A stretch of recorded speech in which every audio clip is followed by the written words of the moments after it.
Mga kwento ni Felmo.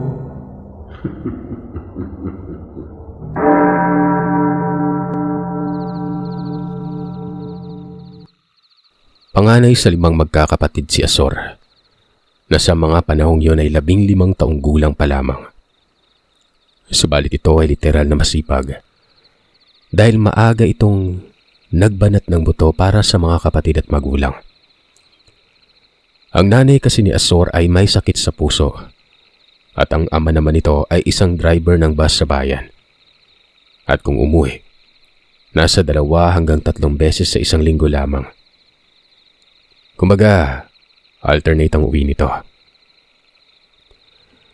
Halos lahat ng trabahong kayang pasukin ni Azor ay gagawin niya para kumita lamang ng pera at maipangtustos sa mga kapatid nitong nag-aaral. Masasabi mong ulirang binatilyo si Azor dahil sa mga sakripisyo nito para sa kanyang pamilya. Isa lang naman ang pangarap niya, ang umangat sila sa kahirapan ng buhay at makatikim naman ng kaginhawaan. Isang hapon ay may dumating sa kanilang bahay nun. Sigaw ito ng sigaw sa labas ng bahay nila Azor. At nang ilang sandali lamang ang lumipas ay lumabas na siya para alamin kung sino ito. Nang makita ang tumatawag sa pangalan nito ay labis siyang nagalak dito. Dahil ito pala ang kababata niyang si Tek. At inaaya itong maging tour guide para sa mga dayuhan na papasok sa Yunib na malapit sa kanila.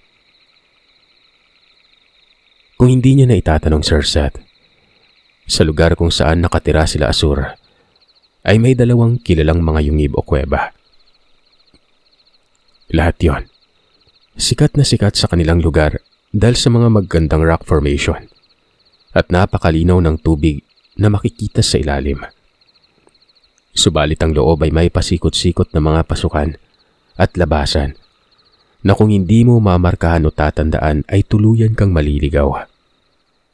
Kaya ang mga turista na pumupunta ron ay kumukuha ng mga lokal na taga doon para maging guide at binabayaran naman sila ng mga ito base sa magiging usapan.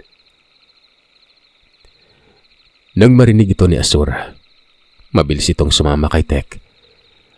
Palibhas ay malaki ang pangangatawan at maliksi sa pagkilos kaya ito nakokursunadahan na laging mag-tour guide sa mga gustong pumasok sa kuwebang yon. Kahit bali-balik na rin ang mga lagusan sa loob, kaya nitong makalabas at pabiro nitong sinasabi sa mga turista na kahit pa nakapikit ay kaya nitong mag-ikot sa looban. Tuwang-tuwa naman ang mga turista dahil napakamagiliw nitong si Azor. Matapos ang pag-iikot sa mga turista, pumunta ito ng pamilihang bayan upang bumili ng kanilang makakain at may ulam. Matapos yun ay dumaan ito sa paaralan ng kanyang mga kapatid. Inabutan sila ng pera upang may maipambili sila ng mga gusto nilang pagkain. Saka ito umuwi sa kanilang bahay. Inabot naman ito ang sobrang pera sa kanyang nanay na nooy nagsusudsod ng bigas at may naisaing sila. Masayang masaya ang kanyang nanay dahil sa inabot nitong pera panggasto sa bahay. Isang araw, habang papauwi galing sa kabilang barangay sina Tek at Azor, malayo pa lamang ang mga ito nang salubungin ng kanyang nakababatang kapatid. Niyakap siya nito at hinalikan sa pisngi. Ngumisi naman si Azor at inabot ang isang supot na puno ng mga candy at tsokolate. Masayang-masaya naman ang bunso nitong kapatid na umuwi ng kanilang bahay at agad nitong hinati sa kanyang mga kapatid na naghahantay nun. Natanawan ni Azor na nakauwi na pala ang kanyang ama mula sa mahabang biyahe nito sa trabaho. Agad namang nagmano si Azor at Tek sa tatay nito na si Mang Bert para magbigay galang at ginantihan naman ito ng kanyang ama ng pag-aplos sa likod at ulo. Habang naghahain ang nanay nito na si Aling Ninda, masaya namang nagkikwentuhan sila sa mga bagay-bagay na nagdaan at nangyari. Subalit naging seryoso ang kanyang ama nang sabihin nitong may natanggap umano siyang sulat at sinasabing kailangan muna nitong umuwi sa kanilang probinsya sa Panay dahil daw may gusot umano na namumuo sa pagitan ng kanyang mga kamag-anak.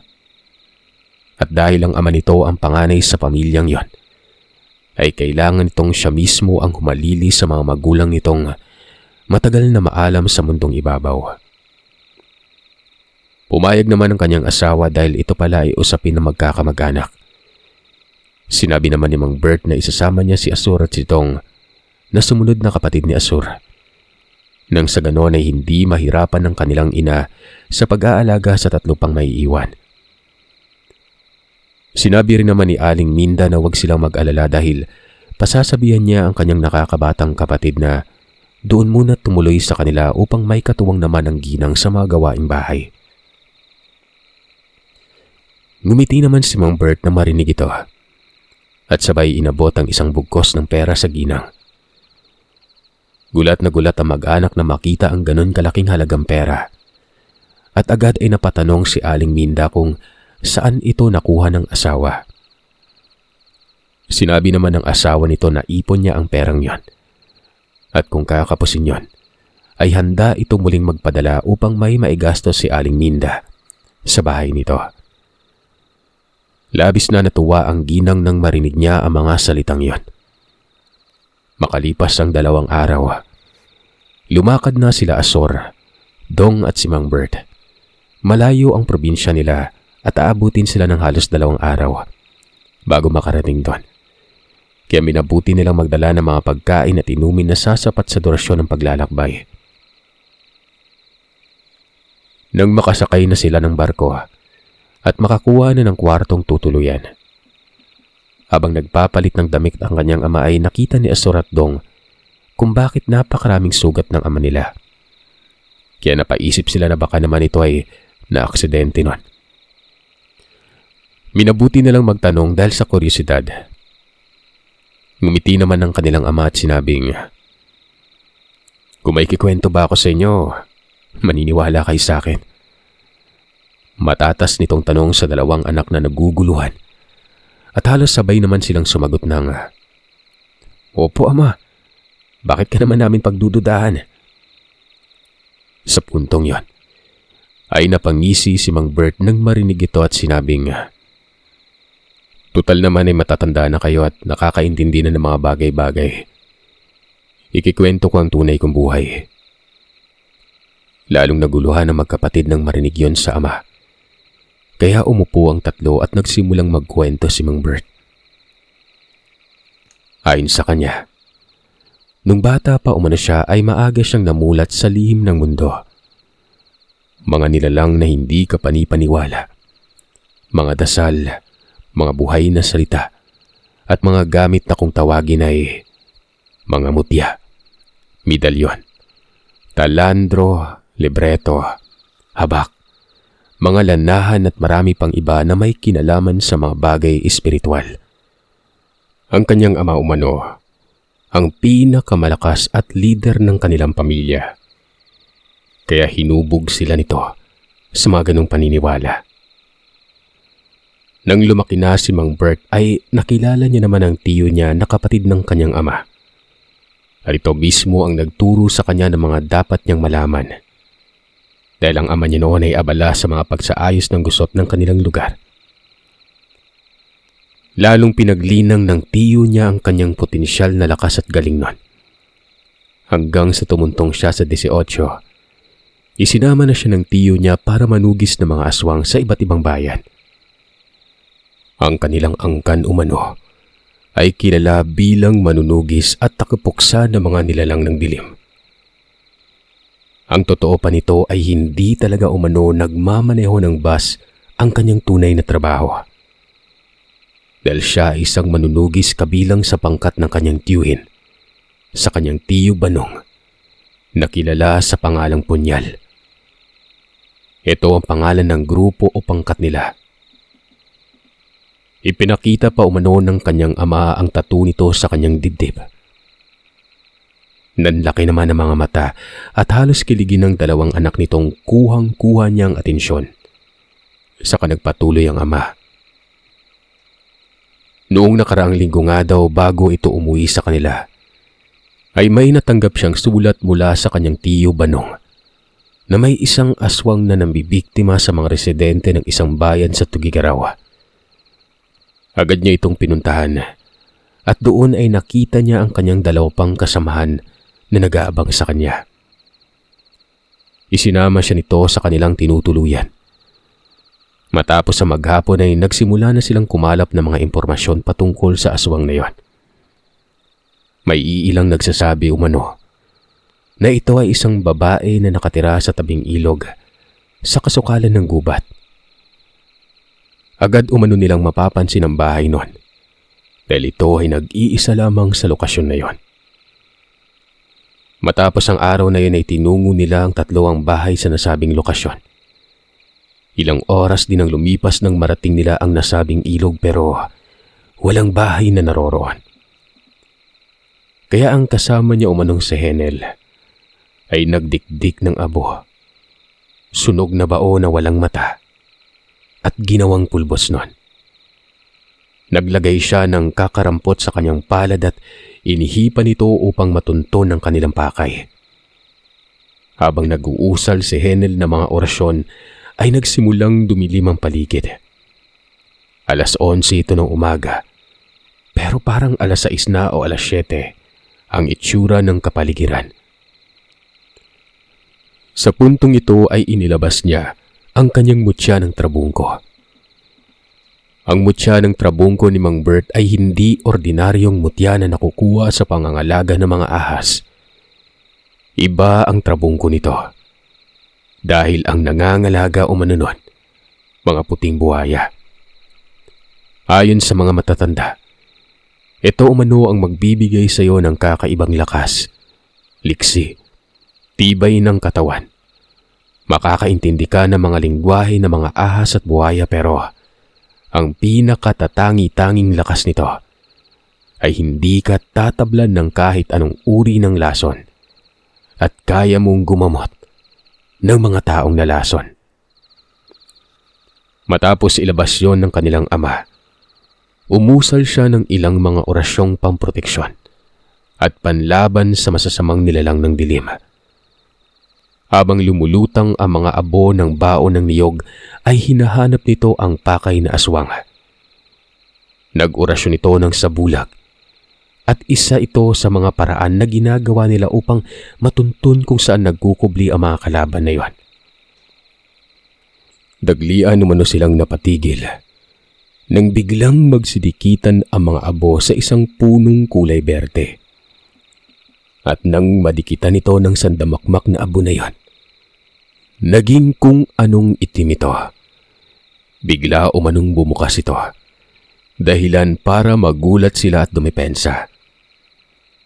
Nang biglang hatakin ng isang malaking kamay, ang kasama nila Mang Bert na si Henel, inihagis sa ilog, dahilan para mahulog ito sa tubig at mabasa. Sabay takbo nito nang mabilis para tumakas ang nilalang na yon. Hinabol ni Mang Bert ang aswang hanggang sa abutan niya ito sa isang sagingan. Umatungal pa ang halimaw bago ito sumuot sa madawag na sagingan nun. Sa puntong yon ay binunot niya na ang kanyang gulok. Pinagtatagpa sa mga puno na nakaharang sa daanan niya. Nang tatagpasin niya na ang isang puno na nakaharang, nagulat siya nang bigla itong umiwas. Dahilan para mawalan ng balanse si Mang Bert at madulas nun. Laking gulat niya na yun na pala ang hinahabol niyang nilalang. Nagpalit anyo ito bilang isang puno para makatago. Pero kung hindi umano yun nakaiwas, siguradong nahati na ang katawan nito. Ginamit naman ng pagkakataon ng aswang ang pagkadulas ni Mang Bert. Sumugod ito sa kanyang direksyon. Sabay nagpaulan ng kalmot at suntok. Pinipilit naman niyang iwasan at sanggain yon.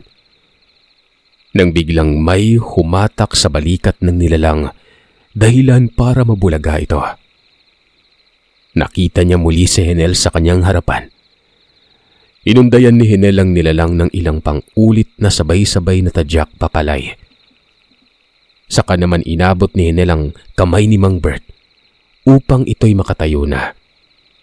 Habang ang nilalang naman ay iniinda pa ang kanyang natamong mga sugat at pinsala nun. Wala na umano silang sinayang na sandali. Ipinataw na ng kanilang gulok ang hatol sa nilalang. At kitang-kita ng dalawang mata niya nang gumulong ang ulo nito sa madamong lapag, saka bumagsak nang wala na itong buhay.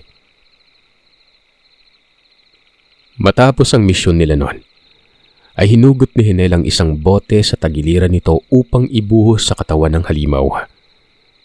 Sabay sa isang iglap, ay umapoy ito hanggang sa matupok. Halos hindi na umano nila namalayan ang oras nang matapos ang pakay nila. Madilim na pala ang kapaligiran. Habang papalayo sila sa pinangyarihan, biglang may dumagit kay Mang Bert sa magkabilang balikat. Ramdam na ramdam umano niya ang hapdi at sakit na mga kuko nito. Isa yung aswang na lupad. Ilang metro siya nitong iniangat, pero hindi siya tuluyang nabitbit. Kaya iwinasiwas na lamang siya nito sa ere hanggang sa mahilo at nahulog nun. Pagbagsak niya sa lupa, ay nakita niya pang kinakabitan ni Henel ang kanyang gulok ng isang tali na gawa sa baging. Sa kanya ito ipinaikot habang hawak ang tali na yon. Nang matsyempohan nito na hindi makaiwas ang nilalang, ay agad niya itong binato. Mabuti na lamang ay tumama yun sa mga pakpak ng nilalang, dahilan para ito naman ang mahulog sa lupa. Dahil sa galit ni Mang Bert ay ginapang niya ito. Nang babungaran niya ito, sinakal niya gamit ang lahat ng kanyang lakas. Bago niya ito sinaksak sa leeg, hanggang sa unti-unti na itong nawalan ng buhay sa sugatang mga braso ni Mang Bert noon. Nang makauwi nga silang dalawa, agad nilang ipinagbigay alam ang mga pangyaring naganap sa kontak nila sa lugar na yon. Kaliwa ang inabot ng lalaki ang sobrang makapal kay Henel na may lamang pera. Hinati nila yon batay sa bilang ng pera na yon. Matapos ikwento ni Mang Bert sa mga anak ang isa nitong misyon, dito ay nabuhay ang interes at kalooban ng dalawang binatilyo para matuto ng mga sagradong aral at lihim ng mundo. Mula nang ikwento ni Mang Bert ang mga yon ay parati nang nagtatanong ang dalawa tungkol sa mga bagay na may kababalagan. Kahit matanong ang mga ito, magiliw naman itong sinasagot ng kanilang ama. Masayang masaya ito dahil sa mga naririnig sa dalawang anak. Lumipas sa mga oras, nang handa na silang kumain ay saka inilabas ni Asor at Dong ang kanilang mga baon. Habang kumakain na mag-ama, nagtanong si Dong kung anong klaseng ugali meron ng lolo nila. Ngumisi lamang si Mang Bert at sinabing ang tatay daw niya ang pinakamalakas na antingero sa kanilang henerasyon. Dahil ito umano ay may tangan na mutya ng puting duhat. Pinilit ng magkapatid na Asor at Dong ang ama para magkwento ito tungkol sa lolo nilang si Lolo Tiloy. Kaya naman napakwento ulit ang ama nito sa kanilang dalawa habang kumakain nun. Napansin ni Mang Bert ang kislap sa mga mata ng kanyang mga anak na may mga kagustuhan itong matuto. Ayon kay Mang Bert, nung bata pa umano ang kanyang tatay Tiloy, napakakisig ng pangangatawan. Maganda ang tindig, matangkad, kaya marami nang nahuhumaling na mga kadalagahan noong mga panahon na yon. Isang hapon ay kinausap umano ito ng kanyang pinsang si Rick upang ito ay samaang umakit ng ligaw. Magaling maggitara ang ama nito ni Mang Bert. Sabayan pa ng magandang boses nito. Sa may pulo, doon umano nakatira ang isang dalagang nakilala nito noong nagdaang piyesta. Labis umano nitong nagustuhan ng binibini kaya nagtanong ito sa babae na kung pwedeng manligaw. Pumayag naman ang babaeng magpaligaw at sinabi nito ang eksaktong lugar. tsaka kung paano sila makakapunta sa lugar ng dalaga. Sabi pa ni Rick, babayaran umano nito ang serbisyo ng pinsan. At nang marinig naman ito ng Lolo Tiloy, labis itong nagalak sa balitang yon. Kaya walang pagdadalawang isip na kinuha niya ang kanyang gitara. Hinayaan ng maglakad si Rick para hindi naggabihin. Habang naglalakad sila at si Rick, ay may nasalubong silang isang ginang na may daladalang mga timba ng pinaglagyan ng mga paninda nitong isda na kanyang nilalako. Nang maunang makita sila ng ginang ay agad silang binatay at tinanong kung saan sila paparoon. Magiliw namang sumagot si Rick na pupunta umano sila sa lugar na kung tawagin ay Pulo nun. Biglang natigilan ng babae nang marinig ang salitang pulo. Kaya minabuti umano nilang magtanong sa ginang. Nagbabaka sakali silang alam nito ang tamang direksyon. Tinanong naman sila ng ginang kung sigurado daw ba sila sa kanilang pupuntahan. Tumango naman si Rick nun, tanda ng pagsang-ayon. Bigla umano nitong ibinaba ang kanyang mga dalang timba. Kumapit sa braso nilang magkapatid at sinabihan silang ang lugar na pupuntahan nila, isang bagong baryo. Halos wala pa itong isang taon nang maitatag pero may mga bali-balita na tungkol sa lugar na yon. Sabi-sabi umano sa mga palengkeng pinagkukuhanan ng isda. Isa umano itong baryo ng mga aswang at halos lahat ng nakatira doon. Puro ganon. Yung isang kasabayan niya umano na humahango ng isda ay doon nagtungo para ipaubos na lamang yung mga tirang isda na nasa timba pa nito. Ilang buwan umano ang nakalipas nang mapansin niya umano na hindi na kumukuha ng isda yung lalaking yon. Ipinagsawalang bahala niya na lamang ito dahil baka sa ibang supplier na ito kumuha. Nang isang umaga, may nakasalubong daw itong isang babae na hinahanap ang kanyang asawa. Nagtanong ito sa ginang kung may nakikilala ba itong lalaki at ipinakita ang isang litrato. At nagulat ang ginang nang mamukaan niya ang itsura ng lalaking yon. Sinabi naman ng ginang ng akala niya ay nagpunta ito sa isang baryo para ibenta ang tirang isda pero nung nakaraang buwan pa daw niya ito nakita. Humagulgol naman ang asawa nito sa iyak dahil maging siya ay hindi na nakita muli ang kanyang asawa noon. Hanggang sa isang araw ay may nawala ulit na isang manininda. Hanggang sa nagtuloy-tuloy ang mga taong nawawala ng tuluyan at makikita umano ang mga ito na huling pinuntahan ang lugar na kung tawagin ay Pulo. Matapos itong marinig, tinawanan lamang daw yun ng magpinsan. Muling nagtanong kung paano makapunta sa lugar na yon. Sinabi naman ng alin na hindi ba daw sila nakikinig sa kanya. Lahat umano ng naroroon ay panay mga aswang. Makakatay lamang umano sila Lolo Tiloy doon. Tahasan namang sinabi ni Rick na huwag mag-alala ang babae. Dahil kung tutuusin, yung mga nakatira pa doon ang dapat mag-alala sa kanila. Sabay ngiti at hinipas ang likod ng matandang babae. Kaya naman itinuro nito ang lugar kung paano sila makakarating. At walang sinayang na sandali ang magpinsan. Sila ay nagtungo na sa baryong yon. Ilang minuto at oras din ang kanilang ginugol nang marating nila ang lugar na yon. Pagdating nila Lolo, ay nagulat umano ang mga taong naroroon.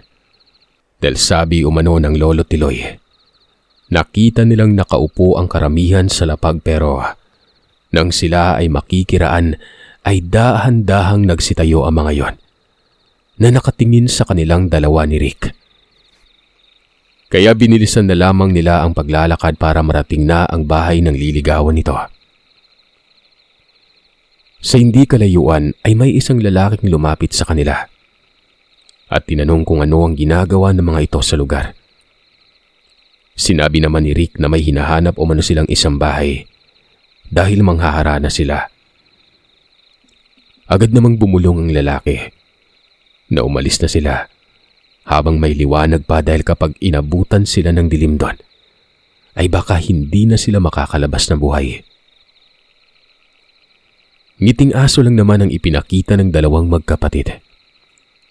Hinawakan ni Rick ang balikat ng lalaki. Hinimas ang likod nang bigla itong kumalma at itinuro ang bahay ng kanilang hinahanap. Malayo pa lamang ay natanaw na ni Rick ang bahay ng binibining na kilala niya sa pista. Napansin din nilang dalawa na mukhang may salo-salo sa bahay na yon.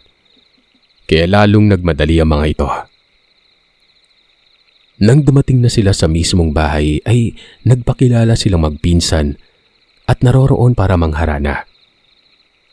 Natigilan umano ang mga nag-iinumang kalalakihan at lumapit ang isang lalaki na mukhang tatay ng binibini. Tinanong niya ng ilang mga bagay si Rick at nang mapatawa ito ni Rick ay tinawag naman ito ang anak para kausapin ang mga bisita noon. Subalit si Lolo Tiloy nakatingin din ng matalas sa mga taong nag-iinuman dahil animoy makikipagsuntukan ng mga ito sa kanya. Nang tapikin siya ng pinsan niya at agad nitong ibinaling ang atensyon sa pangaharana at iniwanan na ang mga grupong yon. Nagsimulang kumanta sa bintana ang magpinsan. Habang kumakanta ay kinikilig naman lalo ang dalaga dahil nga sa maganda ang boses ng dalawa. Matapos ang kanilang pagkanta ay kinausap ni Rick ang dalaga na ang pangalan ay Adina. Inaya niya ang mga ito na kumain at magpahinga. At doon ay pinaunlakan naman sila nila Lolo Tiloy. Pero habang hinahainan ito ng nanay nila ay agad itong lumapit sa kanilang dalawa. Sinabihan silang kapag natapos silang kumain, magpaalam na silang uuwi dahil malapit na ang 6:00 at baka hindi na sila makauwi ng lampas doon. Tumango lamang ang dalawa, pero nagtanong itong si Rick kung bakit nun.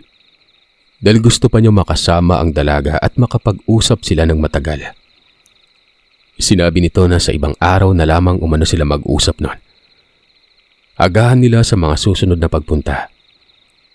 Hindi daw kasi niya alam na seryoso pala ang Rick sa pagpunta kaya ganun ang nangyari. Kinausap ulit sila ni Adina ng pabulong at sinabi nitong magmadali na sila sa pag-uwi dahil baka madisgrasya pa umano sila noon. Tanging pangisi-ngisi lamang ang naisagot na mga ito kay Adina. Nang pagdaan nila sa nagiinuman, biglang inakbayan si Rick ng isang lalaki at pinatagay. Hindi naman ito tumanggi at ilang saglit muna itong huminto bago pa lagukin ang tagay na ibinigay nun. Pati na rin si Lolo Tiloy, hindi nakaligtas sa pagtagay.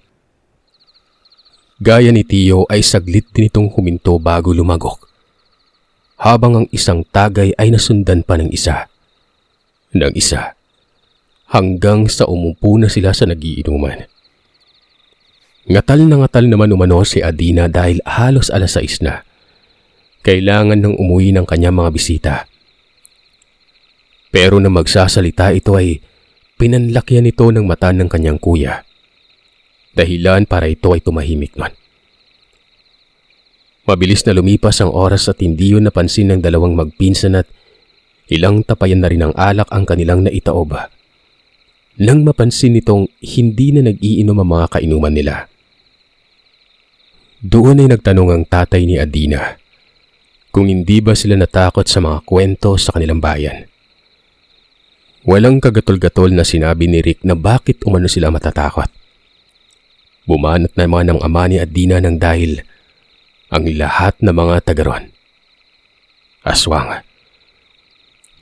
Tumawa lamang ang magpinsan at nagsabing bago pa umano sila magpunta sa lugar na yon, ay alam na nila lahat ang tungkol sa kwento. Pero ang mga dalaga at binatilyong wala pa sa hustong gulang ay makukonsidera mo pa rin umanong tao dahil base sa obserbasyon nila Lolo Tiloy ay may mga nakasabit na alipaktong bao sa mga leeg ng mga hindi pa nagiging aswang sa lugar nila. Ang alipaktong bao ay isang parte sa loob ng bao ng pagong. Maganda itong pangdepensa laban sa mga aswang. Dahil hindi kanila gagalawin kapag meron ka nito. Subalit hindi mo rin sila pwedeng labanan kung meron ka nito. Talagang pangkubli lamang sa mga tao. Nagsalita din ang Lolo Tiloy na mula una pa lamang ay alam na nila ng pinsan niya na ang ipinakain sa kanila. Karne ng mga baboy. Pero punong-puno naman ito ng mga sumpa gaya ng pampaantok, pamparalisa. Pero sabi ni Lolo Tiloy ay hindi uubra sa kanila ang mga mahihinang inkantasyon na ginawa ng mga ito. At mga sabulag na kunyari ay hindi nila nakikita pero ang pulutang nakahain ay iyon ang pinagputol-putol na karne ng tao. Kaya hindi sila namumulutan dahil doon. Nagwika pa si Rick na may uri pa nga ng mga aswang silang nakaharap bukod sa kanila na triple pa ang tindi ng lakas. Doon ay nagsimulang umatungal ang mga kainuman nila. Saad pa ni Rick na yung tinatagay umano ng mga ito, alam nilang may halo na itong pangyanggaw. Pero kada tagay umano nila lolo noon ay kinakalas nila ang sumpa doon bago ito inumin. Sa natatawa pa nitong pananalita. Dahil sa mga insultong narinig ng mag-anak na yon ay umatungal na ang mga ito at nagsimulang magsipagtuwad upang magpalit ng anyo. Subalit nang itaas ni Lolo ang mutya niya ng puting duhat, nanlaki ang kanilang mga mata nang makitang ito ay isa sa kanilang pinakakinatatakutan. Biglang nagsitalunan sa gilid ng kisame ang mga yon na animoy isang pusang takot na takot. Yung iba pang kainuman ay napaatras habang nagigiyagis ang mga ipin nito. Samantalang si Lolo at ang pinsan nito, kalmadong-kalmado lang. At ang kanilang postura ay wala silang kinatatakutan. Kahit pa ang mga lalaking kaharap ay nagsisipagpalit na ng anyo. Ayon pa kay Lolo, ay may 8 ata silang nagiinuman. Kasama ang ama ng babaeng si Adina. Nagsalita si Rick noon. Ano, itutuloy ba natin to? Kapag tumayo kami dito, uubusin namin yung lahi nyo at ang buong baryo nyo. Kasama ang tigbawak nyo dito. Umangil naman ng mga nilalang na takot dahil alam ng mga aswang na hindi nagbibiro ang dalawang bisita nila. Habang patuloy sa pag-inom sina Lolo at Rick, ay walang gustong umatake. Muling nagsalita si Rick. Sige, ganito na lang. Kami ay uuwi na. Paraanin nyo na lang kami. Wala na tayong dapat pang pag-usapan. Pero humarang ang kuya ni Adina sa may pinto. Tinanong kung hindi siya aalis ay anong mangyari sa kanya. Tumawa ng malakas itong si Rick at pinigyan ito ng suntok pa itaas itong kuya ni Adina. Sa maniwala man kayo o sa hindi, humiwalay ang ulo nito. Lumipad pababa ng bubong. Saka sumalampak nang wala ng buhay ang katawan nito sa sahig nun. At ito ang naging hudyat ng laban nila Rick at ni Lolo Tiloy. Hinablot naman ni Lolo ang isang lalaking may mahabang dila. Ipinalibag ng walang kahirap-hirap. Saka ito palabas na naglakad dahil masikip ang loob ng bahay nila Adina. Habang naglalakad ay nag-uusal si Rick ng 6 na buhay na salita. Isa-isang ikinarga sa 2 kamay nito. Saka inatake ang pinakamalapit na nilalang pero ang aswang na inatake nito. Nagtatatalon para hindi ito matamaan ng mga kamao ni Rick. Pero pagbagsak nito sa lupa ay wala na itong buhay.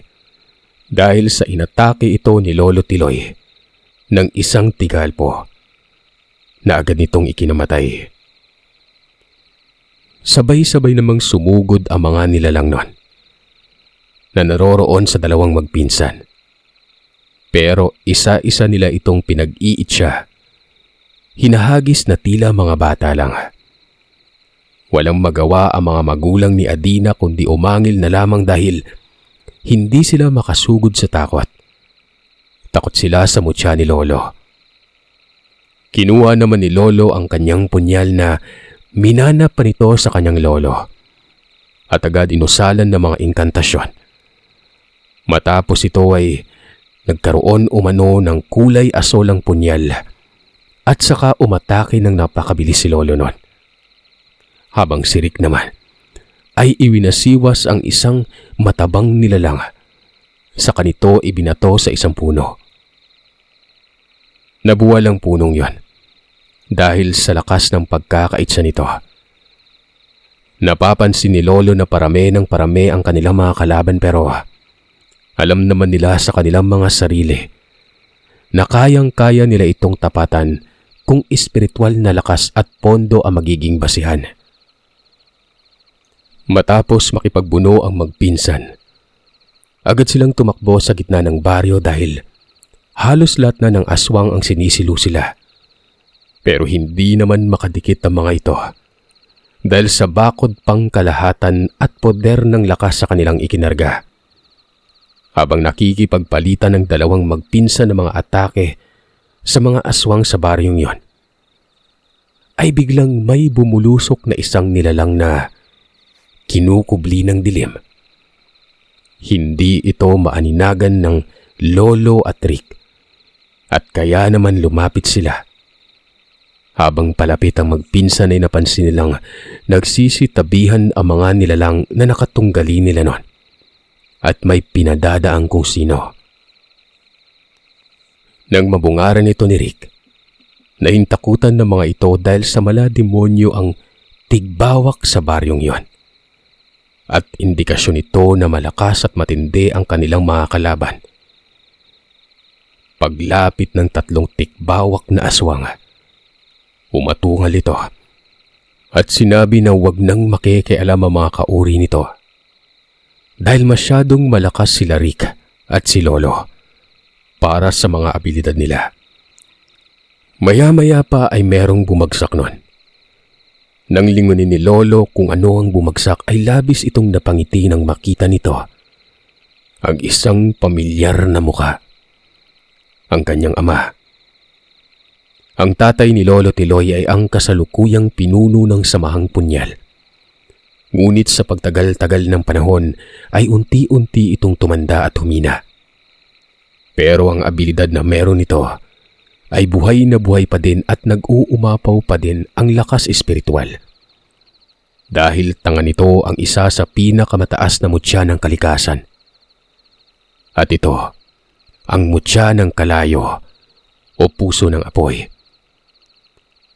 Ayon sa iilang nakakaalam ng mutyang yon ay labis na mapanganib ito dahil kapag hindi ka nagustuhan ng iyong gabay ay papatayin ka nito sa pamamagitan ng pagsunog.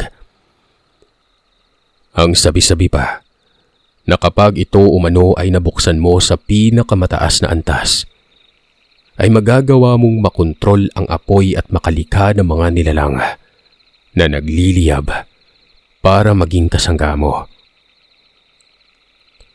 Nakabukas habang nakataas ang kamay ng ama ni Lolo Tiloy bilang pagsasabi ng ayaw nito ng gulo. Kitang-kita pa umano nila na lumiliyab ang habak na dala ng kanyang ama na nakatali sa noo nito. Doon ay sumigaw itong ama niya ng Pasing! Si Pasing ang leader ng mga tigbawak. Pagpasensyahan mo ng anak ko, Pasing, at ang pamangkin ko dahil sa mga naganap. Ayaw ko magkagulo pa tayo.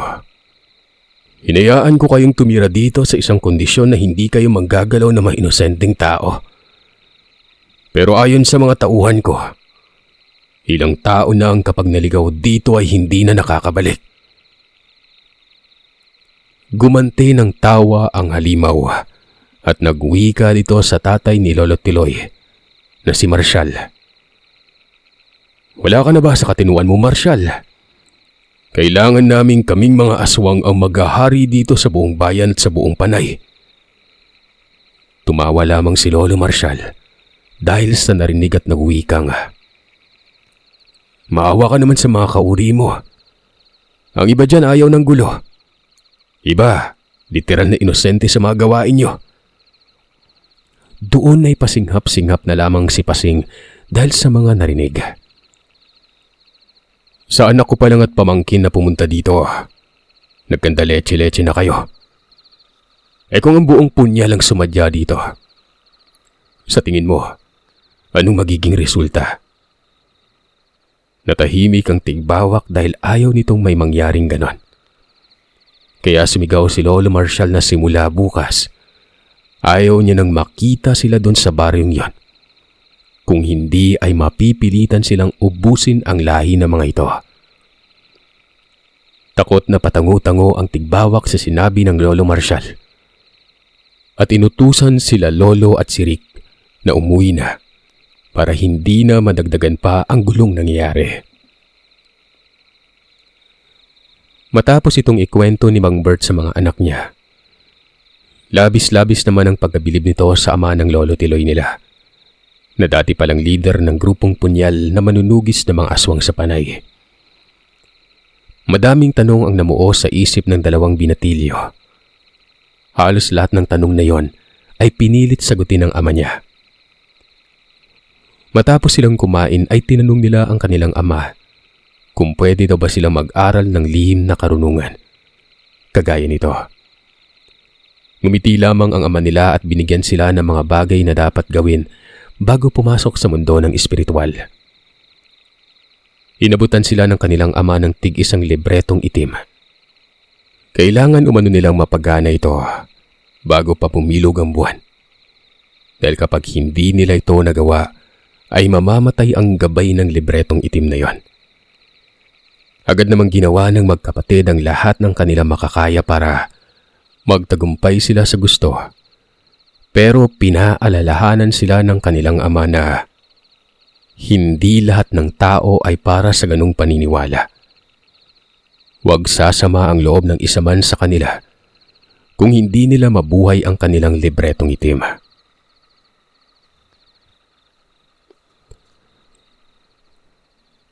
Ayon naman kay Azor, makalipas umano ang isang araw, ay dumating na sila sa lugar ng kanilang ama. Manghang-mangha sina Azor at Dong sa mga meron ng pamilya ng kanyang tatay dahil nagulat ito na ang pamumuhay nila sa Isabela hindi karangyaan. Pero dun sa lugar na yon ay may ekta-ektaryang lupain. Mga alagang hayop, malaking bahay, mga negosyo at iba pa ang mga magulang ni Mang Bert. Tuwang-tuwa naman ang kanilang lolo Tiloy nang makita niya ulit ang mga apo na makikisig at may magandang pag-uugali. Nalabis naman nilang ipinagpapasalamat sa Diyos Amang lumikha ng lahat. Isang ingranding kainan ang ipinagawa ng lolo Tiloy nila dahil sa tuwa nito.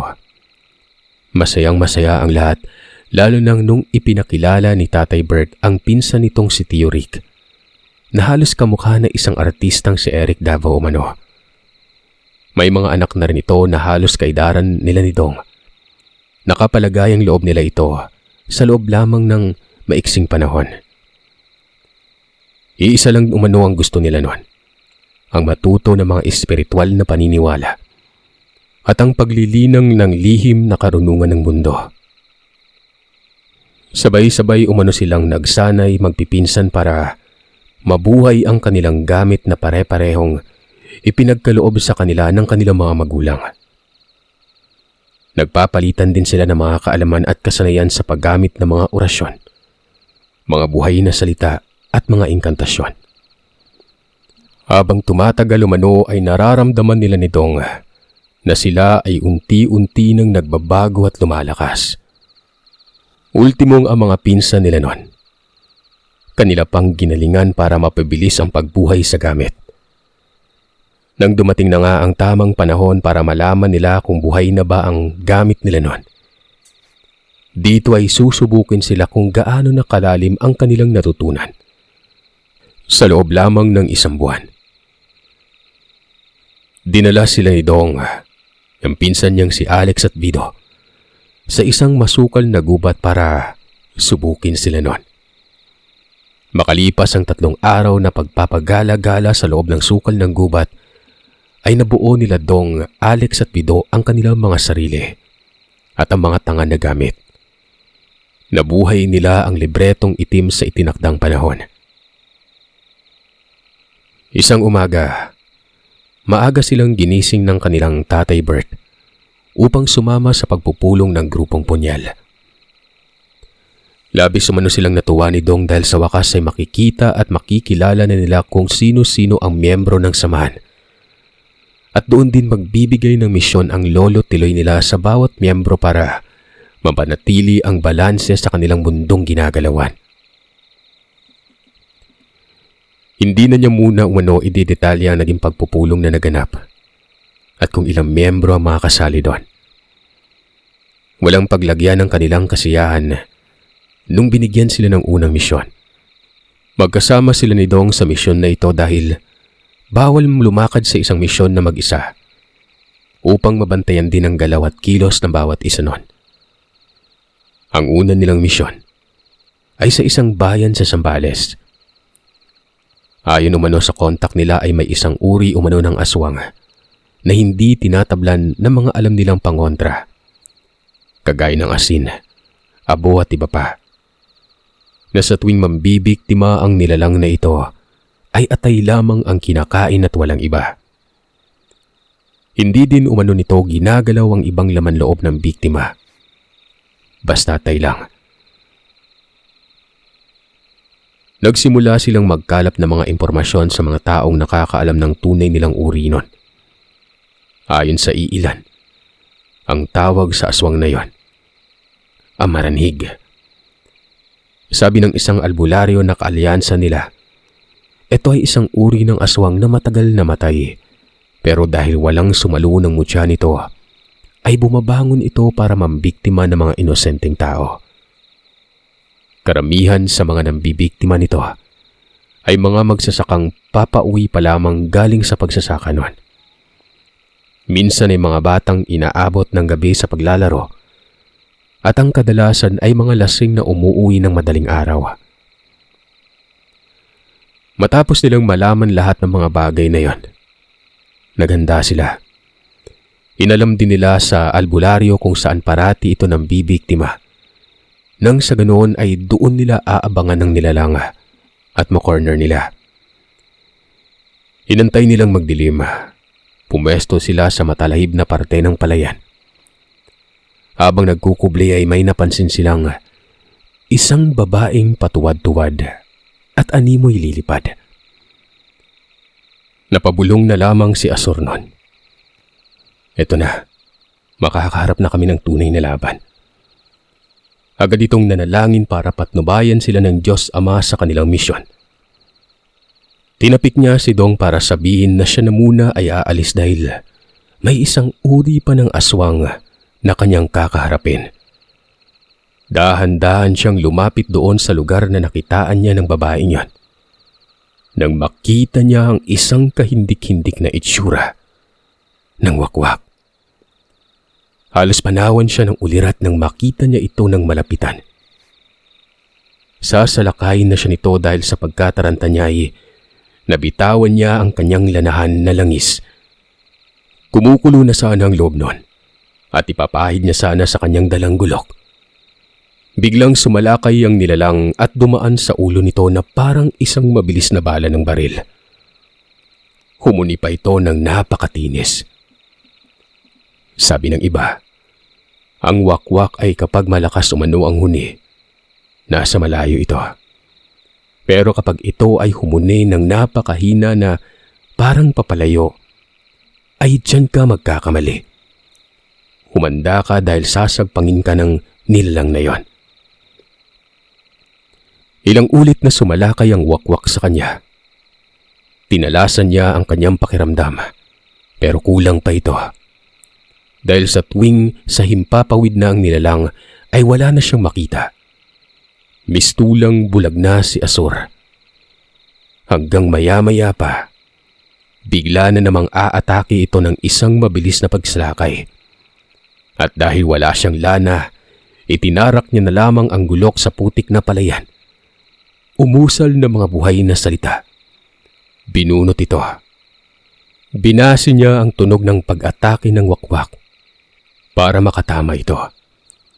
At laking gulat ni Azor, naging epektibo ito gawa ng sumalakay ito. At nang marinig niya ang pagaspas ng mga pakpak, agad siyang bumitaw ng isang tagbas, paitaas nun. Naabot ang mga pakpak ng nilalang dahilan para maputol ito at lumaylay. Sa puntong yun ay naghumiyaw ang nilalang dahil sa pagkakatagpas nito sa pakpak niya. Unti-unting lumapit sa wakwak si Azor sa pag-aakalang mapapatay niya kaagad ito pero ilang dipa pa lamang ay bigla itong tumalon sa kanya at pinagkakalimot ang mukha niya noon. Tinamaan din ang mga braso niya. Kaya ginamit niya ang kanyang mga kamay para ipangsalag sa atake ng nilalang. Nang maramdaman niyang humina na ang pagkamot, ay sinabunutan niya ito at ibinalibag sa putikan. Dahilan para mabali ang kanang kamay ng nilalang. Pero kahit balina ang kamay ng mga ito, ay pilit pa rin itong lumalaban at kumakalmot. Doon sa puntong yon ay habang hablot niya sa ulo ang wakwak, doon na niya tinapos ang buhay nito sa pamamagitan ng pagsaksak sa leeg niya. Unti-unti niyang nakitang nawawalan na ito ng buhay bago inilapag sa putikan at budburan ng isang uri ng abo na pamuksa ng mga masasamang nilalang. Pagkatapos niyang mapaslang ang nilalang, ay agad niyang binalikan si Dong para tingnan kung ano ang sitwasyon nito. Pero kung saan niya iniwan si Dong, doon niya pa rin ito nadatnan. Gulat na gulat ito kung bakit putikan si Azor. Maraming sugat at galos. Pabulong naman siyang nagkwento tungkol sa engkwentro niya sa wakwak. Habang nagsasalita siya sa mahinang boses ay may napansin silang isang anino na pagewang-gewang at mistulang lasing. Nang ito ay mapadaan sa isang buho o butas ay biglang may humablot dito sa kanyang likuran. Agad naman silang tumayo ni Dong para puntahan ng lalaki at alamin kung bakit ganon ang nangyari. Nang biglang bumulaga sa kanila ang isang naaagnas na bangkay. Halos wasak pa umano ang mukha nito. May mahabang dila at kuko. Iwinasiwas ng nilalang ang kanyang dila na para bang isang latigo na kung tatamaan ka ay paniguradong may kalalagyan ka. At ang kuko nitong napakatalas. Binubulungan ni Ador si Dong nun na labis na mag-ingat dahil sa itsura ng kalaban nila ay mukhang hindi sila bubuhayin kahit magmakaawa sila. Habang hawak ng amaranhing ang lalaking lasing sa leeg nito, dalian niya naman umanong sinuntok si Dong. Tumalsik naman ang binata ng ilang pulgada. Pero mabilis namang nakabuelo ito at tumagpas sa hita ng nilalang. Pero laking pagtataka nila kung bakit tumalbog lamang ang pag-atake. Makunat ang balat nito. Wala silang idea. Nang makita ito ni Azor ay agad siyang sumugod sa nilalang pero binigyan siya nito ng isang malakas na tadyak sa tiyan. Ininda niya ito, dahilan para siya ay mamilipit sa sakit na nararamdaman. Bumuelo ng isang suntok si Dong, pero imbis na tumalsik ang amaranhig, umurong lamang ito ng kakakarampot. Hinampas ang ulo ni Dong pero nakailag naman ito ng mabilis. Nakabitaw pa ng isang matinding atake sa bandang ulo nito. Dahilan para mabitawan nitong nilalang ang lalaking lasing na nooy wala nang malay tao. Agad namang tumayo si Azor at umatake sa likuran nang pasaksak. Pero laking gulat niya dahil ang matalas niyang gulok ay hindi man lang tumagos sa katawan ng amaranhig na yon. Kaya pinilit niyang mahawakan ang balikat nito. Bumitaw siya ng mga atake sa tuhod Nagpakawala ng mga 4 na malakas na panuhod, dahilan para mapayuko ang nilalang. Sabay sinaksak na ito ni Dong ng gulok sa may batok. Doon ito tumagos palusot sa lalamunan niya. Pero nagulat pa sila ng kanyang kapatid na tumayo pa rin ang nilalang. Pinagsisi pa sila hanggang sa mahulog sila sa may putikan. Pero napansin nila na ang nilalang ay mistulang hindi makaapak sa putik na yon. Hindi nila alam kung ito ba ay natatakot o hindi sila nito makita. Pagtayo ni Azor, bumuelo ito ng isang suntok sa pagitan ng mga mata ng nilalang. At dahil sa malakas ng suntok, lumuwa ang mga mata ng nilalang na yon. Agad niya itong sinabayan ng isa pang suntok sa dibdib. Bigla itong tumumba, tuluyang nahulog sa may putikan. Nang makita nila ni Dong ang sitwasyon ng amaranhig, ay labis silang nahabag dahil ang katawan ng amaranhig ay unti-unting natutunaw sa basang putik. Habang nagpipisak ito, ay binuhusan na ito ni Dong ng dala niyang lana para tuluyan ng mapatay. Matapos ang misyon nila ni Dong ay bumalik sila sa bahay nila sa Isabela para kamustahin ang kanilang ina at mga kapatid. Ayon sa kanilang ama na isama na nila ang nanay at mga kapatid sa pagbabalik sa Panay upang doon na tumira at para magkakasama na ulit sila noon. Masayang-masaya ang nanay nila nang makita sila at masabi ang lahat ng plano sa kanya. Wala nang sinayang ang kanilang ina ng mga sandaling ito at agad nag-ayos na mga gamit. Lahat umano ng mga bagay basta walang kinalaman sa espiritual ay naikwento nila sa kanilang ina. Dahil maigpit na bilin ng kanilang ama na wag ipapaalam ang tungkol sa kanilang ginagawa sa samahan ng mga punyal.